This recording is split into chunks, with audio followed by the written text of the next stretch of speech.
Oke, kita lanjut. Jadi kita sampai sini udah mengetahui mana yang dingin, kemudian mana yang suhu dingin, mana suhu rendah. Kalau suhu dingin berarti dia temperaturnya rendah. Kalau suhu panas, kalau terasa panas berarti temperaturnya tinggi, ya kan? Oke. Kemudian kalau suhu dinyatakan dengan derajat panasnya, ayo kita mulai, sudah kita mulai. Balik. Balik ke bangkunya yuk. Marsha, Gusti, siapa lagi nih? Ayo balik ke bangku. Jadi derajat panas suatu benda. Kita tadi sampai mana sih? Hipotermia ya tadi ya. Jadi hipotermia tadi itu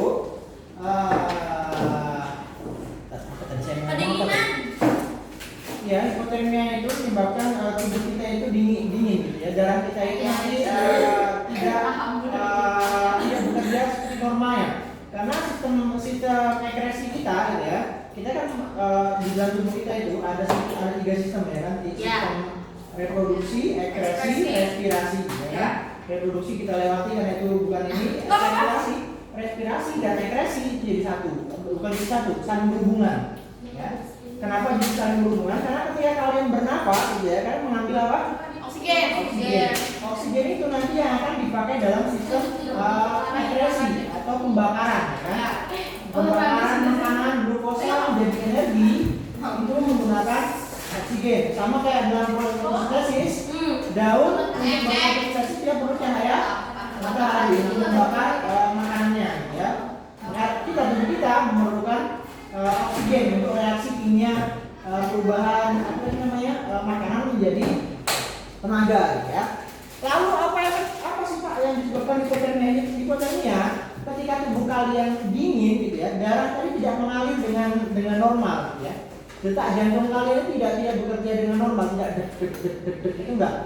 Jadi lebih pelan jantung kita itu ketika berada di tempat yang sangat dingin, itu biasanya jantung itu lebih pelan. Pemompaan darah itu akan lebih lambat. Lalu apa yang terjadi ketika pemompaan darah lebih lambat? Maka proses perubahan energi makanan yang kalian makan menjadi energi tadi itu tidak berjalan sesuai normalnya ya. Jadi dia akan lebih lambat. Apa yang terjadi ketika pasokan energi kalian berkurang atau lambat? Lemes pasti. Kalau udah lemes ngapain kita? Semua organ tubuh kita akan kesulitan untuk bekerja ya. Jadi itu sudah bekerja bahaya. Makanya ketika orang mengalami hipotermia biasanya itu langsung diberi pertolongan. Karena kalau nggak diberi pertolongan atau lama diberi pertolongan ya bahaya ya kan? Kalau kalian suka nonton film-film yang ada kasus hipotermia atau drama Korea yang banyak kasus hipotermia ini ya. Contohnya itu Walk of Love apa judulnya? Saya pernah nonton itu ya. Iya, saya dulu senang nonton gitu ya. Tapi kan saya tergantung pemainnya. Kalau saya melihat pemainnya senang, saya oke nonton. Tapi kalau saya nggak cocok dengan pemainnya, saya nggak. Ada nggak manusia yang suhunya sampai kayak 100? Nggak ada, ya kita. Paling tinggi berapa? Paling tinggi 40. Kita 50 derajat masih bisa menerima, tapi tidak akan lama. Jadi saya kemarin bahas pemanasan global di kelas 10. Jadi beberapa minggu yang lalu itu ada namanya kejadian yang cukup menggemparkan di Eropa, yaitu suhu ekstrim, suhu panas. Jadi suhu panas itu sampai sekitar 48 derajat Celcius di Inggris, Portugal, Prancis ya.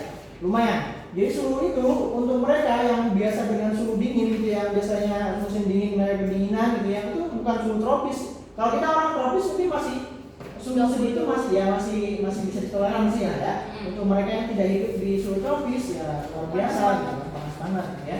Lalu mereka melaporkan kejadian di Eropa melaporkan hampir 1.000 orang atau berapa itu meninggal gara-gara kejadian itu. Itu ada kalau kalian cari kasusnya, beritanya itu ada di Kompas, di mana-mana diberitakan ya. Ya itu efek pemanasan pemanasan. Tubuh kita mungkin toleransi masih tergantung dengan ini ya. Mungkin sekitar 50 derajat mungkin masih bisa ditoleransi ya. Kalau udah di atas itu kayaknya udah bahaya banget ya.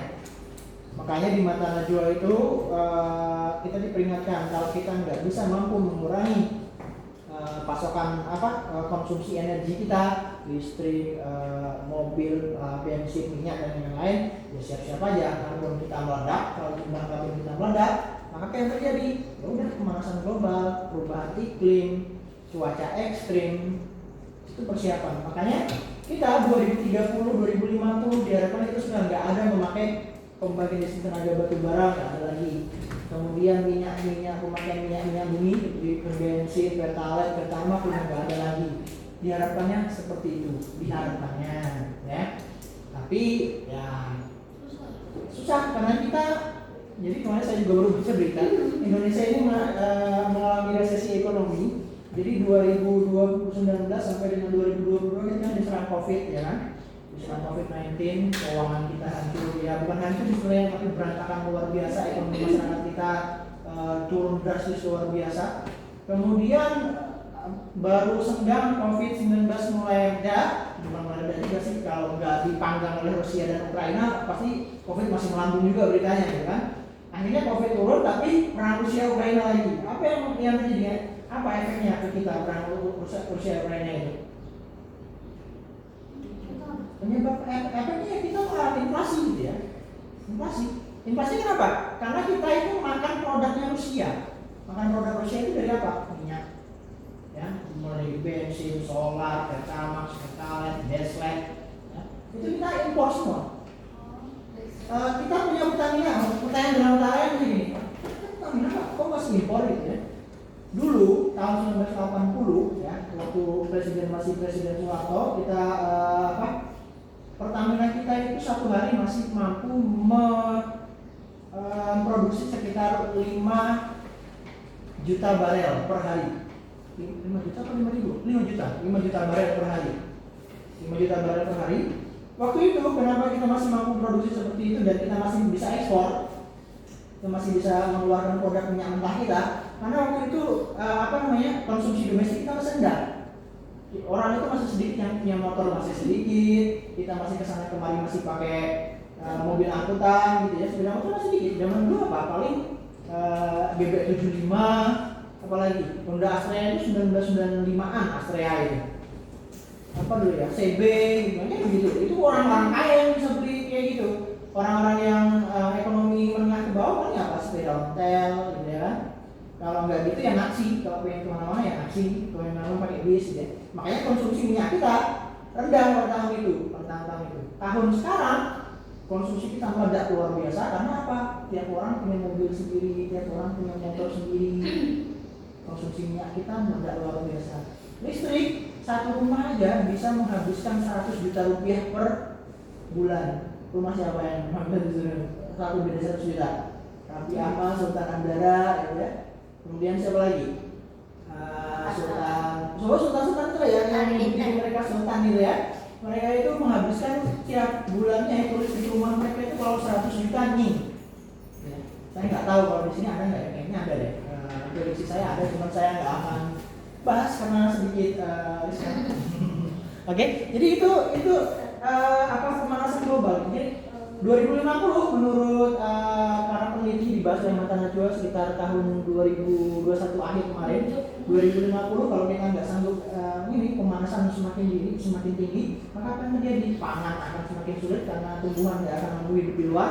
Kemudian lagi tumbuhan nggak akan mampu hidup di luar. Kemudian ada tubuh kita nggak akan sanggup terus-terusan dalam saat. Anggap aja kalau seharian ini suhunya 50-60 derajat saja, bukan 60 ya, 50-an kalau lebih tinggi, 50 derajat sehari. Seharian dari jam 9 pagi sampai jam 4 sore itu sekitar 50 derajat. Habis kan di luar rumah ngapain ya kalau nggak dehidrasi di luar ya. Kegiatan di luar rumah akan susah. Malam, apa yang terjadi malam? Kalau suhu siang panasnya luar biasa, malam apa yang terjadi?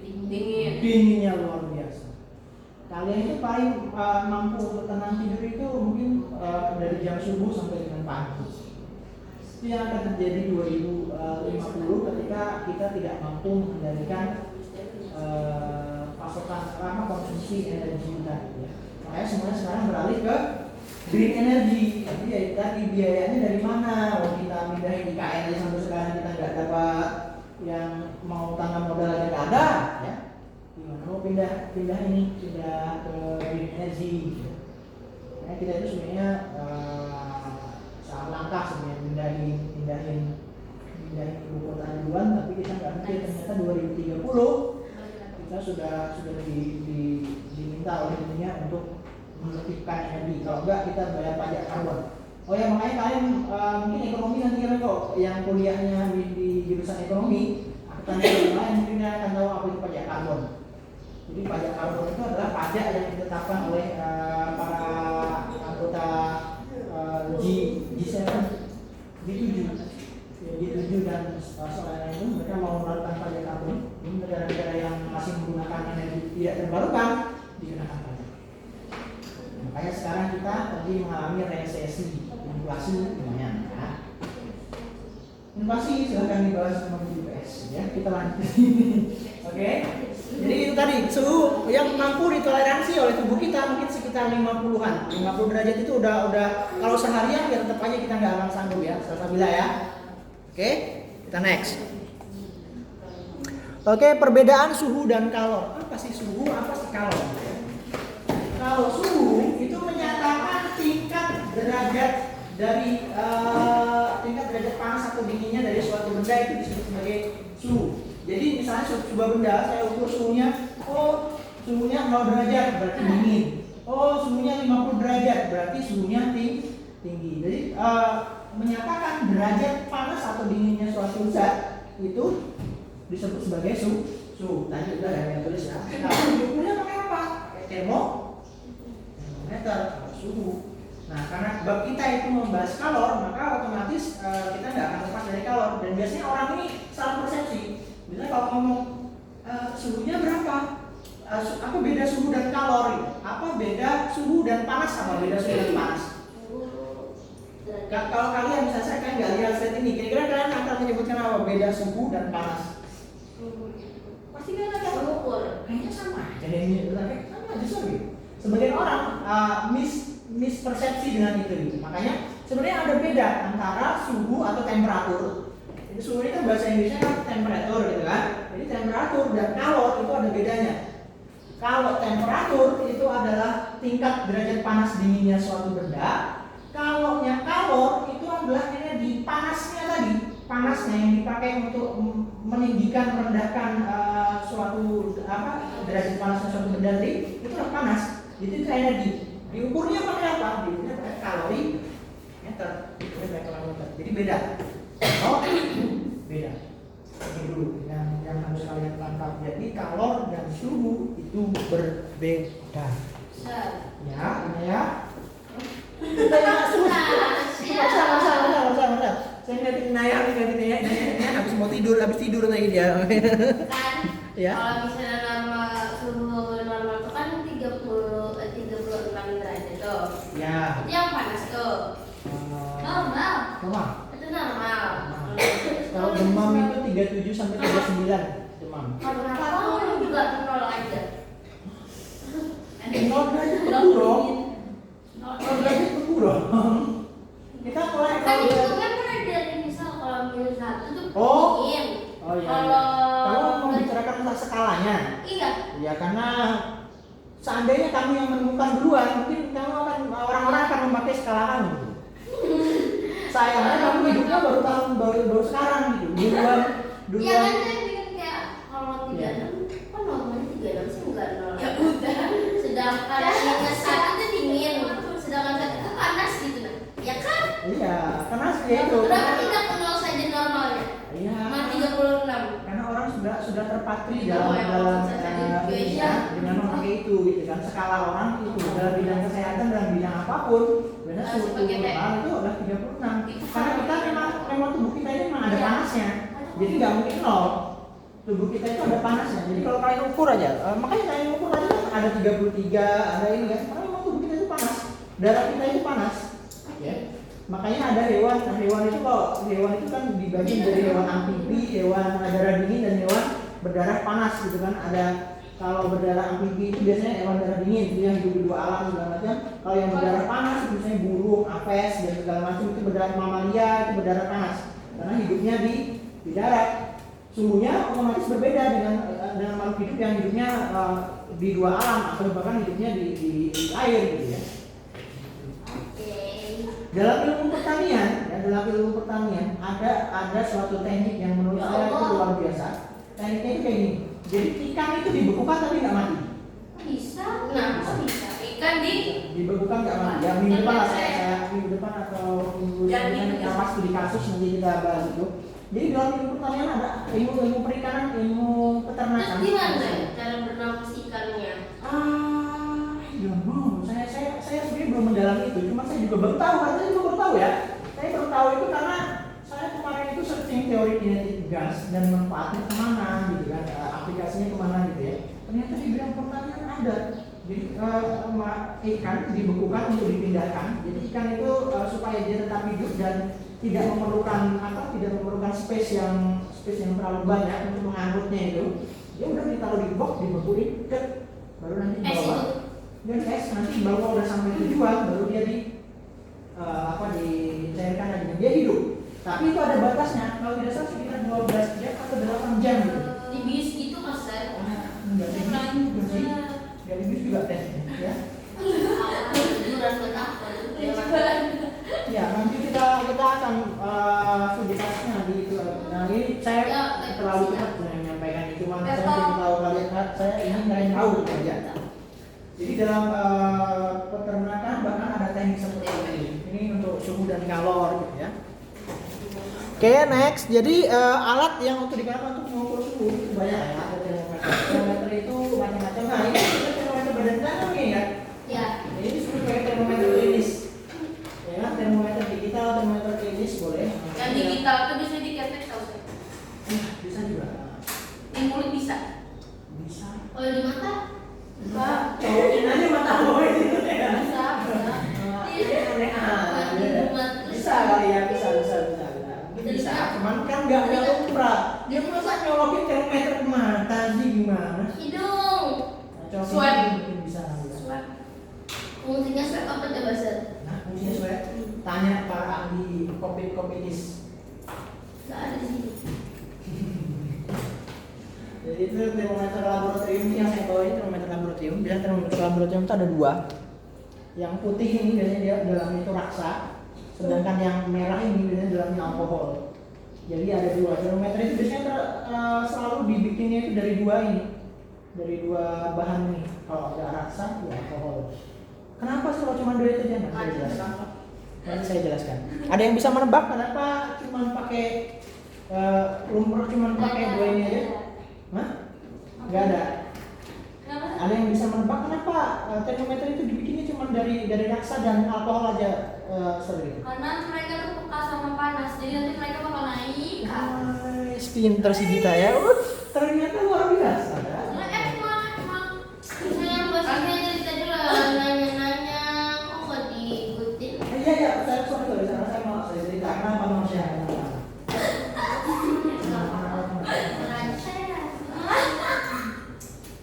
Bocah. Nanya itu good question. Bocah habil. Good question dong, Sir. Oke, sudah. Next lagi ya. Udah ya. Next.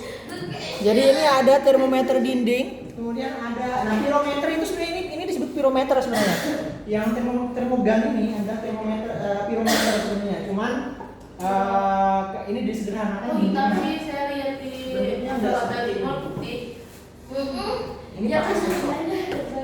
Ada banyak warnanya, ada merah, ada Kenapa mereka nggak pakai warna itu hitam?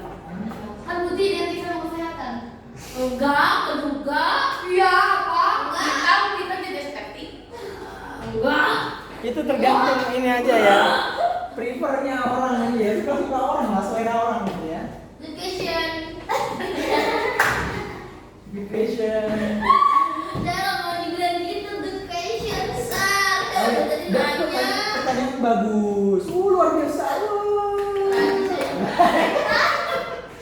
Rajuan kalah sama lain ya.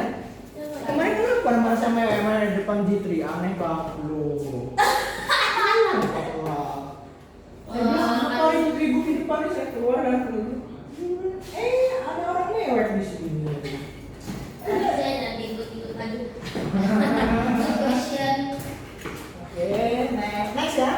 dicatat ini ya. Ini termometer yang biasanya sering kalian temui. Ini bagian-bagian termometer. Jadi termometer itu ini nggak usah dicatat, nggak apa-apa sih kalau kalian mau minta nanti UPT-nya saya kasih. Jadi yang dicatat kalau mau dicatat boleh, tapi nggak usah semuanya maksud saya gitu. Catat yang penting-penting aja. Catat yang penting-penting aja karena kenapa? Karena ketika kalau kalian catat semua nggak ada gunanya saya bikin PPT berarti. Masih nyatet nih? Ada yang nyatet? Saya Ya udah silakan kalau nggak ada yang bikin. Jadi bagian tengah dari termometer, ini disebut sebagai pipa kapiler. Pipa kapiler ini tempatnya si alkohol, tempatnya si raksa ada di sini. Ada di pipa kapiler. Lalu yang garis-garis di sampingnya ini adalah skalanya. Skalanya. Bagian di bawahnya ini disebut sebagai reservoir. Ini biasanya digunakan untuk bersentuhan dengan objek. Itu adalah reservoirnya. Nah ini zat cairnya. Biasanya saya taruh sedikit aja, segini doang ditaruhnya. Tapi nanti ketika dia terkena panas dia akan naik. Jadi kita dulu kita terus itu bagian kapilernya gitu. Cuma kan kita urus dulu suhunya terus kita kapilernya kita sedikit lagi. Iya itu Enggak gini. Jadi ini termometer. Ini sama kayak tadi. Ini sama kayak ini kan. Nah ini yang merah ini, merah bagian sebelah sini ini disebut sebagai reservoir. Jadi untuk mengukur kalau ini harus dipegang ini. Kalau dipegang lumayan lama gitu kan dia nanti akan naik. Kebetulan ini tidak naik ya. Kemudian tidak naik dia. Karena suhu di tubuh saya mungkin tinggi. Jadi ini dia nggak naik. Tapi kalau ketika kita pakai ini untuk mengukur, ini dia nggak naik. Dia nggak perlu ngisi reservoirnya ini nggak perlu sebenarnya alkohol. Jadi main di situ separuh, jadi separuh gini. Kenapa? Dia ngasih space kalau dia lagi kena panas si rasa alkohol ini akan memuai sama yang dibilang sama si Gusti tadi ya. Jadi dia ketika suhunya kena suhu, cairan rasa maupun alkohol itu sensitif. Ketika dia udah sensitif dia akan naik, dia akan memuai. Tahu memuai? Di SMP pernah belajar memuai ya. Memuai itu kan pertambahan volume, pertambahan panjang, pertambahan lebar dari suatu benda karena jadi itu penyebabnya kenapa penjelasannya kenapa termometer itu bisa mengukur suhu.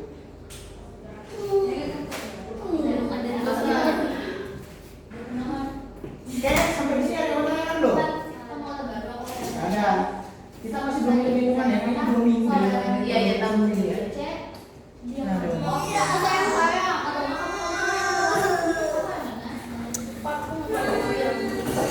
Oke, ini bisa kalian baca aja. Ini ada teorinya kenapa jadi benda tadi ketika kena panas itu bisa memuai kenapa sih?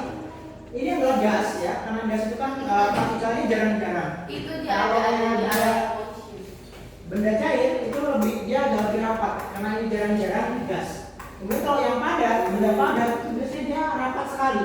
Tapi ketika kena panas, semua benda ketika kena panas partikelnya pasti akan bergerak. Itu yang merah apa? Ini satu pengamatan yang diamati satu atom. Pada gas ideal itu ini satu atom diamati. Ini kita ambil dari gas ideal makanya ada satu warna merah itu. Jadi semua partikel itu bergerak.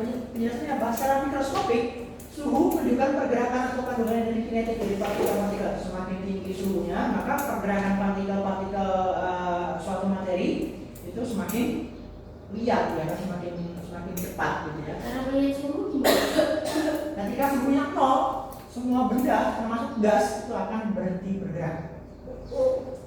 Semuanya berhenti bergerak. Yang paling liar itu kan gas. Gas itu akan berhenti bergerak pada suhu minus 273 derajat Kelvin atau sekitar minus 100 minus 273 itu berapa sih? Kalau Kelvin itu 373 di 273 0. Berarti kalau 273 itu minus 100. gas itu akan berhenti sekitar minus 100 derajat. Itu dia gas itu akan berhenti bergerak. Makanya ada namanya hidrogen hidrogen. Nanti lah belajar di kinetik gas dia itu ada gas-gas yang memang dia suhunya itu dingin sekali sampai minus 196 kalau nggak salah. Gas itu dimanfaatkan untuk berbagai hal. Nanti kita akan belajar di gas ideal. Kenapa sih? Ya makanya saya bilang bahwa kalau kalian belajar kinetik gas, kalian nggak belajar dulu. Dan kalau kalian nggak akan paham, karena itu pengantarnya. Kalau kalian nggak belajar ini dulu, malah kalian nggak akan paham termodinamika dan kinetik gas. Oke, ini penjelasannya boleh. Mau dicatat? Iya. Nanti kalau mau pengen kopian pengen PPT-nya, datang ke saya kasih. Cuman sekarang masih belum selesai karena di bawahnya masih belum saya kasih contoh soal. Nanti contoh soalnya atau sehabis kita selesai topnya baru kalian minta boleh. Saya masih enggak nyata. Nanti ada nilai catatan sendiri. Iya, oh iya betul ya.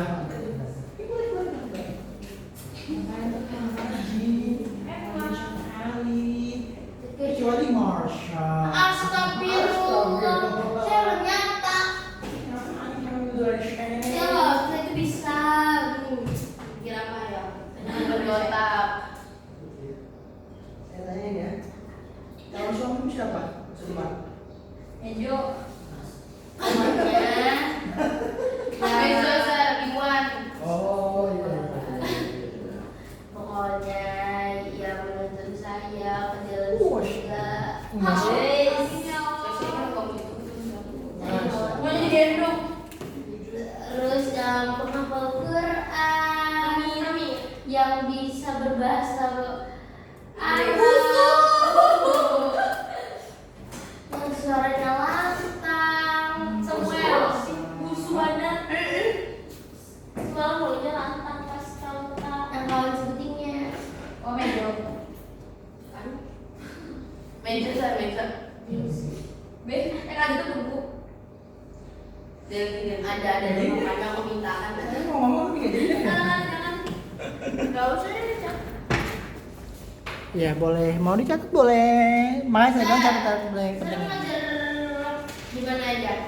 Saya ngajar SMP numerasi Kalau misalnya kelas 10 cewek doang. kelas 10 cewek cowok B1 B2 G1 J2 J3. Saya ngajarnya natural science.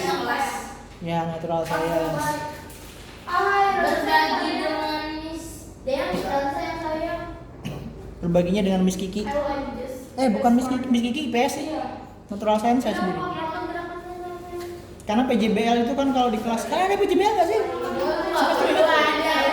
Belum ada. Kami udah ke 10 PJBL. Ya, jadi PJBL-nya itu yang pegang. Ada banyak orangnya kelas 10 itu ya. Oke, next ya. Belum. Udah Ini. Dokter. Dikit lagi ya. Ya berarti saya nganga dong, kelihatan dong tadi. Ya, mau lihat enggak? Oke ya.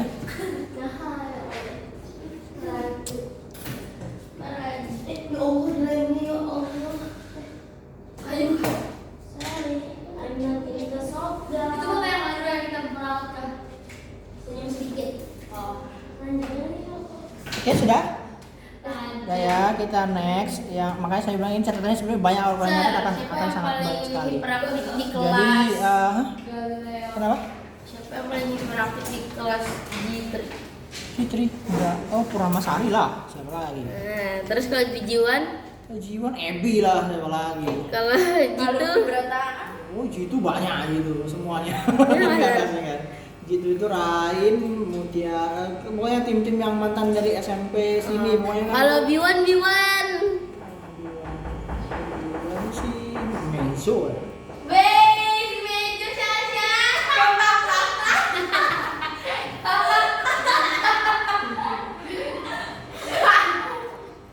emang dia aja yang Pertama aja. Iya. kalau di beat tuh Itu yang hiperaktif siapa itu ya? nggak ada. Kenapa sekarang Enggak. Siapa ya? Bitu saya lupa deh. Bitu itu orang mana siapa? Rafa, si Kaisan, Oh si ini yang nggak ada sih. yang botak-botak. Bitu kayak biasa biasa. Bitu kayaknya nggak terlalu hiperaktif. Bukan hiperaktif sih. Nggak Kalau terlalu- Biwan emang Mejo doang yang hiperaktif. Nggak banyak Biwan. Farel iya juga. Siapa lagi? Terus Jaki Taiki, Paris. Oh, Bitu itu si Jaki yang ini, Jaki yang SMP. Iya. Jaki SMP sama si Pairus itu yang lumayan hiperaktif ya, bukan hiperaktif ya. Katanya aktif. Mejo. Bitu. Saya ngomong Bitu. Radisnya. Kalau di sini yang paling hiperaktif siapa? Itu. Sudah pasti Marsha. Oh saya dari tadi diam, suka bertanya. Saya loh paling pendiam kayak sih. Jadi hiperaktif itu bukan hiperaktif tanda kutip negatif ya. Hiperaktif itu ada juga yang hiperaktif itu bagus. Itu Berarti saya hiperaktif malah guys. Saya paling hiperaktif di kelas ini. Berarti saya paling pintar. belum tentu ya, karena hiperaktif itu tidak menentukan tidak menentukan. Enggak juga, enggak. Saya cuma membantah apa namanya pernyataanmu bahwa saya paling hiperaktif, berarti saya paling berarti kan belum tentu, karena saya kan belum ambil nilai. Kalau saya udah ngambil nilai tinggi, berarti ya boleh lah. Klaimmu saya benar. Saya dari pertanyaan saya sangat good question. Menandakan saya itu sangat wah, pikiran anak ini keren juga ya, bisa berpikir sejauh itu. Wow. Wow. Aku terharu. Oke, kita sampai di sini teman-teman ya. Jadi pengukuran suhu itu pakai termometer. Termometer itu diambil dari bahasa Yunani. Bahasa Yunani itu diambil dari kata termos. Termos itu artinya panas. Sedangkan meter itu pengukur atau pembanding. Makanya kalau kalian beli termos, berarti kalian beli penyimpan panas. Termos itu panas. Oke? Suamimu sih. Minggu depan berarti kita hitung. Kita lihat di sini guys, ini adalah suatu gimana ya kalau presentasi nanti ini di depan temuan. Oke, sampai di sini, sampai di sini ada yang mau ditanyakan? Ada yang bingung? Ada yang masih ingin ditanyakan? Mulai basic. Kenapa harus ya? Apa? Ser kapan kebingungan? Udah itu di luar pembahasan itu. Tidak ada berarti ya? Kalau tidak ada, oh, ini nggak ada. Kalian nggak punya remote ya? Nggak punya remote? Iya nggak ada. Galileo ini ada filmnya sebenarnya. Kalau kalian mau download film Galileo yang dari Jepang itu nggak biasa dari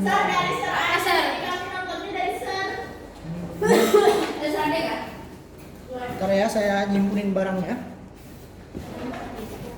Jadi tidak ada yang ditanyakan? Paham semua? Oke, terima kasih untuk hari ini. Kita akan ketemu lagi minggu depan, masih di suhu sepertinya. Konversi suhu.